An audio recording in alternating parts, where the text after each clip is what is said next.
Hello everyone, I hope you all are welcome back again बेटा। तो आज हम डिस्कस करेंगे आपका चैप्टर नंबर 3। तो चैप्टर नंबर 3 आपका क्या कह रहा है, उस पर जाने से पहले आई होप आप लोग अपना काम अच्छे से कर रहे हो, अपना टेस्ट के लिए अच्छे से प्रिपरेशन कर रहे हो। तो बेटा please be aware about your studies. तो क्या, क्योंकि ये आपको आगे बहुत हेल्प करेंगी। मानती हूँ मैं आपको थोड़ी सी इस बार प्रॉब्लम हो रही होगी, लेकिन कहीं ना कहीं आपके लिए बेनिफिशियल भी बहुत है। अगर आप ध्यान से अगर करके देखो घर में रेस्ट के साथ, आप बहुत अच्छा काम कर सकते हो। तो now move to our chapter के बारे में डिस्कस करते हैं। आपका चैप्टर है प्लेइंग विद नंबर्स। तो सबसे पहले इसमें एक टर्म आपके पास यूज़ हो रखी है, factors. What do you mean bye factors? What do you mean bye factors? Suppose आपने 12 के फैक्टर्स निकालने हैं। सबसे पहले आप 12 को कितने तरीके से लिख सकते हो वो लिखो। सबसे पहला काम, 1 की टेबल में 12 आता है तो 1 को 1 इंटू 12 लिख सकती हूँ। सेकेंड, 1 के बाद कौन सी टेबल आएगी? 2 की टेबल में 12 आता है, कहाँ आता है? 6 पे, 2 इंटू 6 लिख सकते हो। नेक्स्ट टर्न किसकी आएगी? 3 की टेबल में 12 आता है तो 3 को कैसे लिख सकते हो? 3 इंटू 4। अब किसके में आता है? 4। 3 इंटू 4 लिखूँ या 4 इंटू 3 लिखूँ, बात तो बराबर है। तो एक चीज़ को 2 बार रिपीट नहीं करना, ध्यान देना। एक चीज़ को 2 बार रिपीट नहीं करना। 3 इंटू 4 लिखूँ या 4 इंटू 3, बात बराबर रहेगी। 4 का आप लिख चुके, 5 की टेबल में 12 नहीं आता। 6 2 ज़ा 12 या 2 6 या 12, बात एक है, बार लिखने की ज़रूरत नहीं है। 12 उसके बाद सीधा किस में आता है? 12 की टेबल में। तो अगर मैं बात करूं यहाँ से 12 के फैक्टर्स क्या हैं, तो फैक्टर्स बन जाएंगे, इनको 1 बाय 1 लिखना शुरू करो यहाँ से यहाँ तक। 1 2 3 4 6 and 12, these are the factors of 12। Clear? Now move to our next word. वो क्या है बेटा? Multiple. What do you mean by multiple? Multiple का मतलब है एक तरीके से टेबल, बहुत सिंपल वर्ड्स में टेबल। फॉर एग्जाम्पल 3 के मल्टीपल्स बताओ। 3 के मल्टीपल्स यानी कि 3 1 ज़ा 3, 3 2 ज़ा 6, 3 3 ज़ा 9, 3 4 ज़ा 12, 3 5 ज़ा 15, 3 6 ज़ा 18 अप टू सोन, ऐसे चलेंगे। ठीक है, वो काफ़ी लंबा जाता है। 12 पे भी मल्टीप्लाई कर सकते हो, 13 से भी मल्टीपल मीन मल्टीप्लाई। 3 की 1 से मल्टीप्लाई की 3 की 2 से मल्टीप्लाई की 6, 3 की 3 से मल्टीप्लाई की 9, 3 की 4 से मल्टीप्लाई की 12। इसी तरीके से बहुत आगे तक जा सकते हो। तो ये आपके फैक्टर होंगे बेटा, ये आपके क्या होंगे? मल्टीपल। अब आते हैं आपके नेक्स्ट पॉइंट पे। नेक्स्ट पॉइंट आपका क्या है बेटा इसी के अंदर? Prime and composite number. ये तो आपको समझ आ गया होगा, किसी भी नंबर के फैक्टर आप कैसे निकालोगे, मल्टीपल आप कैसे निकालोगे। 1 की टेबल से शुरू होके आपने काम शुरू करना है। अब आते हैं आपके नेक्स्ट पॉइंट पे। नेक्स्ट पॉइंट आपका क्या है? Prime and composite number. तो ये सबको अभी तक क्लियर नहीं होगा कि प्राइम नंबर कौन से होते हैं, कंपोजिट नंबर कौन से होते हैं। तो ध्यान से देखना बेटा, प्राइम नंबर क्या होते हैं? जो सिर्फ अपनी टेबल से डिवाइड होते हैं। Prime number which is divisible by itself, which is divisible by itself only.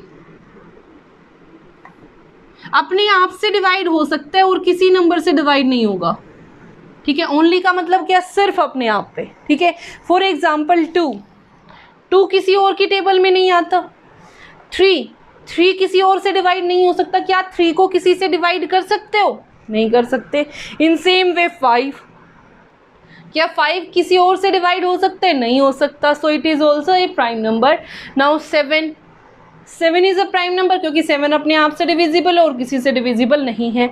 Now 9 मेरे को ये बताओ, 9 3 से डिवाइड हो जाता है, 3 3 ज़ा 9, राइट? तो it means it is not a prime number. तो यहाँ पे आपसे एक क्वेश्चन पूछा जाएगा कि 9 इज़ अ प्राइम नंबर और कंपोजिट नंबर, प्राइम नंबर और कंपोजिट नंबर। तो ध्यान से देखना बेटा, आपका आंसर क्या होगा? That 9 is a prime number और composite number. 9 is a composite number.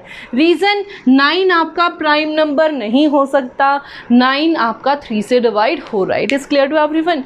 अब कंपोजिट नंबर क्या होते हैं? सबसे बड़ी कंफ्यूजन, कंपोजिट नंबर जो प्राइम नंबर से अलग आपके नंबर रह गए, प्राइम नंबर से अलग जो भी आपके नंबर रह गए वो होंगे कंपोजिट।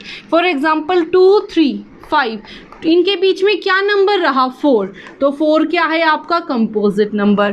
5 7 के बीच में क्या रह गया बेटा 6, तो 6 आपका क्या है कंपोजिट नंबर। ऐसे ही यहाँ पे 7 के बाद 8 और 9 आपके क्या हो गए कंपोजिट नंबर। फिर आपका 10 भी कंपोजिट नंबर, 11 किसी से डिविजिबल नहीं है तो 11 आपका prime number. Clear? I hope it is clear to everyone कि प्राइम नंबर कौन से होते हैं, कंपोजिट नंबर कौन से होते हैं। Now move to our next topic. आपका 3.2 के कुछ ट्रू फॉल्स हैं, वो काफ़ी इंपॉर्टेंट है तो उसको थोड़ा सा ध्यान से समझना। इसी के अंदर एक टर्म यूज़ हो रखी है इवन और ओड। इसी के अंदर एक टर्म यूज़ हो रखी है बेटा इवन और ओड।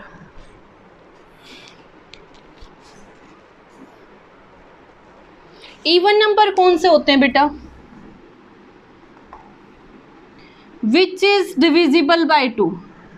डिविजिबल बाय 2, जो सारे के सारे किससे डिविजिबल हो जाएं 2 से, या फिर 2 की टेबल में जो नंबर आएंगे वो सारे के सारे इवन नंबर। 2 से अलग जो आपके नंबर बच गए वो आपके ओड नंबर, वो आपके ओड नंबर। तो देखो बेटा ओड नंबर कौन से हो गए, यहाँ से 2 की टेबल में 2 4 6 8 10 12 ये आते हैं। यहाँ से देखो बचा क्या 3 इज़ अ ओड नंबर। क्या बचा यहाँ से 5 इज़ अ ओड नंबर। फिर यहाँ से क्या बचा 7 इज़ अ ओड नंबर। यहाँ से बचा 9, फिर आपका 11 अप टू सॉन, ये आपके क्या हो गए ओड नंबर। अब यहाँ पे एक टर्म यूज़ होगी प्राइम ओड, एक ऐसे नंबर जो प्राइम भी हो और ओड भी हो। 3 आपका प्राइम नंबर भी है और ओड नंबर भी है। 5 आपका प्राइम भी है ओड भी है। 7 आपका प्राइम नंबर में भी अभी मैंने काउंट कराया था क्योंकि वो अपने आप से ही डिवाइड होता है। 9 आपका सिर्फ ओड है, प्राइम नंबर नहीं है, तो ये प्राइम ओड के अंदर नहीं जाएगा। ठीक है, तो ये थी आपकी कंप्लीट एक्सरसाइज 3.2 में जो आपके कॉन्सेप्ट रिवाइज हो रखे हैं। एक बार हो गया है, एक बार देखो यहाँ से क्वेश्चन कैसा बन सकता है। आपने 36 आपको दिया हुआ है, 36 को 2 ओड नंबर ओड प्राइम्स की फॉर्म में लिखना है। 36 को 2 ओड प्राइम्स की फॉर्म में लिखना है। ओड प्राइम नंबर मैं बता चुकी हूँ कौन से।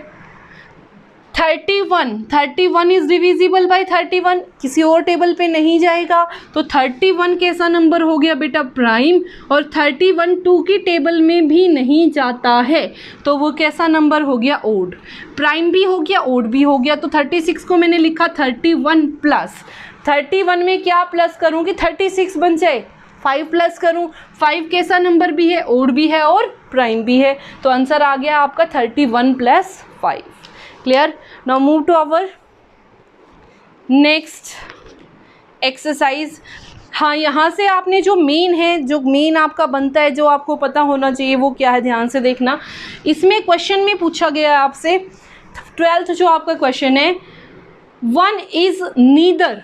देखो बेटा 1 ना तो यहाँ आया ना यहाँ आया, और दूसरी बात प्राइम में भी आपका 1 नहीं था और कंपोजिट में भी आपका 1 नहीं था, तो ना तो वो प्राइम है ना कंपोजिट है, ना इवन है ना ओड है। ध्यान देना ना, यहाँ से आंसर क्या आ जाएगा प्राइम और कंपोजिट।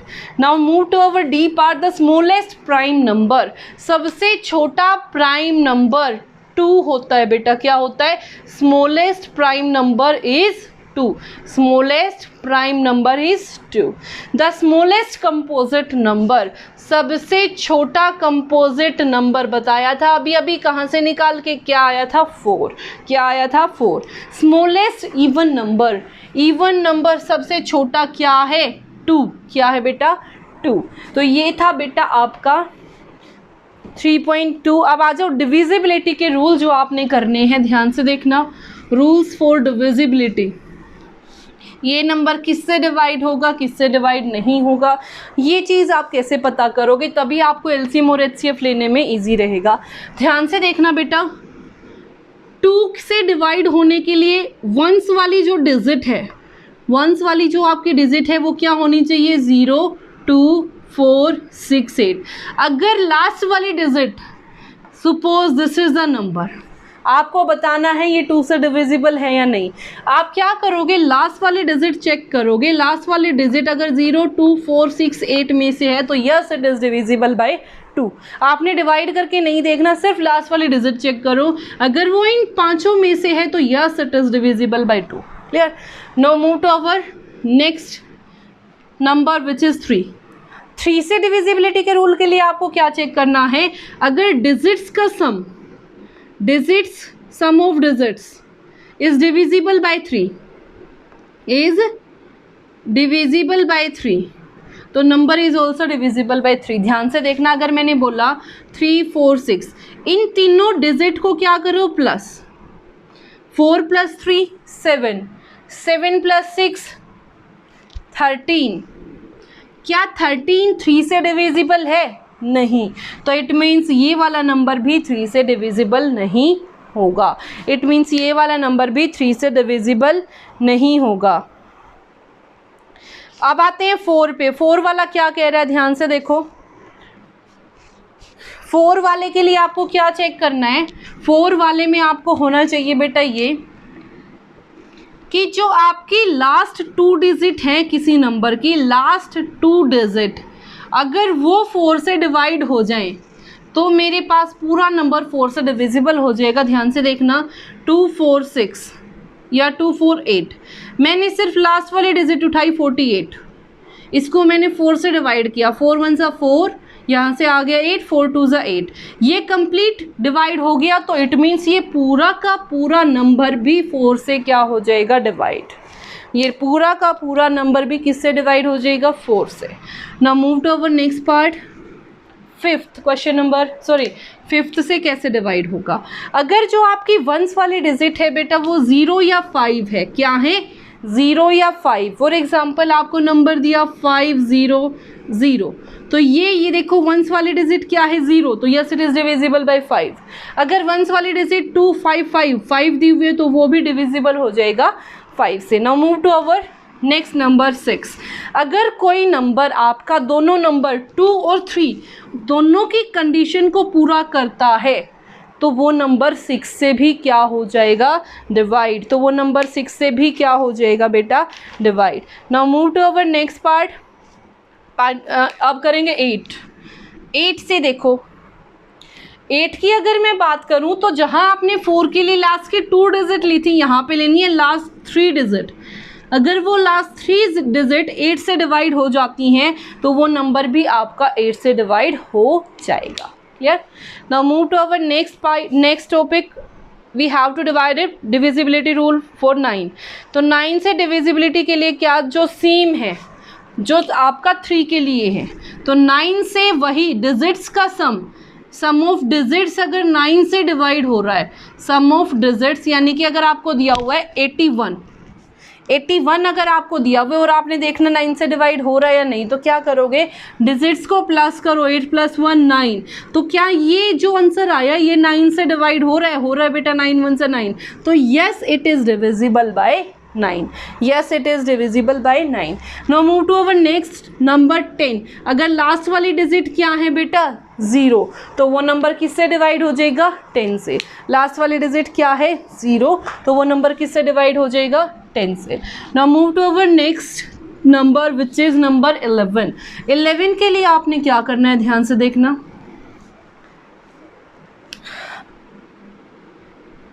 11 के लिए अगर आपको ये नंबर दिया हुआ है तो आपने डिजिट्स को नंबर देने हैं 1 2 3 4 5। इवन नंबर वाले उठाओ, इवन नंबर वाले क्या हैं, 2 और 4, उनको प्लस करो, कितना आ गया, 8।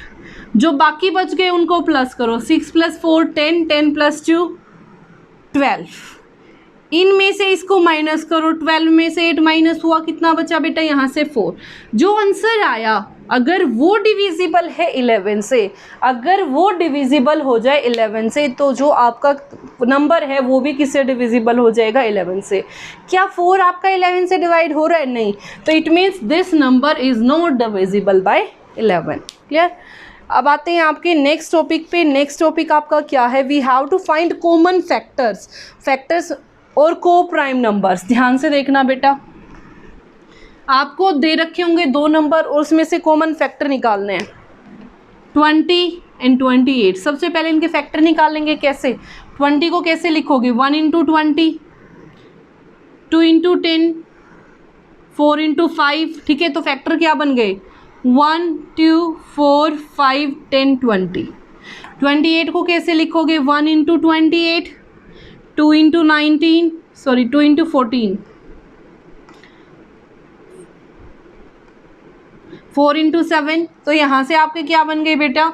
1 into 2 into 4 into 7 into 14 into 28, जो दोनों में सेम है। कॉमन फैक्टर क्या होंगे जो दोनों में सेम है? क्या क्या है दोनों में सेम? 1 2 एंड 4। क्या क्या है? 1 2 एंड 4। तो कॉमन फैक्टर क्या आ जाएंगे? 1 2 एंड 4। उसके बाद आते हैं बेटा एक नंबर को prime. What do you mean bye को प्राइम? ऐसे 2 नंबर आपने लेने हैं जिनमें से 1 के अलावा कुछ भी कॉमन ना आए, जिसमें 1 के अलावा कुछ भी कॉमन ना आए। फॉर एग्जांपल 18 के फैक्टर लिखो बेटा। 1 इंटू 18, 3 इंटू 6, 2 इंटू 9। तो यहाँ से बन गया 1 2 3 9 6 18। 35 को कैसे लिखोगे? 1 इंटू 35 और 5 इंटू 7। तो क्या आ गया? 1 इंटू 5 इंटू 7 इंटू 35। तो क्या इन दोनों में 1 के अलावा 1 को नहीं लेना, 1 को कंसीडर नहीं करना, 1 के अलावा कुछ भी दोनों में सेम है? नहीं। तो इट मीन्स 18 और 35 कैसे नंबर हो गए? को प्राइम नंबर। तो ये था आपका 3.4 का कॉन्सेप्ट। अब आते हैं फैक्टर ट्री। आप लोगों को इजीली बनाना आता होगा। What do you mean bye HCF? अगर HCF की फुल फॉर्म की बात करूं तो वो क्या होगी बेटा? Highest common factor. वो क्या होगा? हाईएस्ट कॉमन फैक्टर और ग्रेटेस्ट कॉमन डिवाइजर। 2 नाम से आप इसको जानते हो। यहां से हाईएस्ट कॉमन फैक्टर और यहां से ग्रेटेस्ट कॉमन डिवाइजर। ठीक है, तो ध्यान से देखना बेटा। अगर मैं HCF की बात करूं तो अगर मेरे को 2 नंबर्स का HCF निकालना है, फॉर एग्जांपल आपने 18 और 9 का HCF निकालना है, तो आप कैसे निकालोगे? ध्यान से देखो बेटा। LCM लोगे पहले। 2 9 ज़ा 18, 3 3 ज़ा 9, 3 1 ज़ा 3। यहाँ से 9, 3 3 ज़ा 9, 3 1 ज़ा 3। तो यहाँ से 18 का क्या आ गया बेटा? 2 इंटू 3 इंटू 3। 9 का यहाँ से क्या आ गया? 3 इंटू 3। जो दोनों में कॉमन है वो लो। पेयर के नाम का 1 लिखो। यहाँ से पेयर का 1, यहाँ से पेयर का 1, तो 9 क्या आ गया आपका HCF। अगर इसी के अंदर वो आपसे पूछता है you have to find the LCM of 18 and 19, तो LCM में आपने क्या करना है? LCM में आपने जो पेयर बने हैं उन पेयर से अलग भी जो नंबर बच गया वो भी लिखना है। पेयर से अलग क्या बचा? 2, तो 2 इंटू 3 इंटू 3, 9 2 ज़ा 18। तो LCM क्या आ जाएगा? 18। और LCM की फुल फॉर्म क्या होती है बेटा? List common multiple. List common multiple. Clear? ठीक है, now move to our next topic. 3.7 में आपसे क्या पूछा गया? LCM और HCF। वहाँ पे बेटा बस आपने एक चीज़ का ध्यान रखना है, स्टेटमेंट वाले क्वेश्चंस में जहाँ आपको ग्रेटेस्ट वर्ड मिल जाए, जहाँ आपको ग्रेटेस्ट वर्ड मिल जाए वहाँ आपने HCF निकालना है। क्या निकालना है? HCF। जहाँ आपको लिस्ट वर्ड मिल जाए वहाँ आपने क्या निकालना है? LCM। क्या निकालना है? LCM। तो ये थी बेटा आपकी complete revision of chapter 3। I hope it is clear to everyone and if you like it then please share and subscribe. Thank you so much.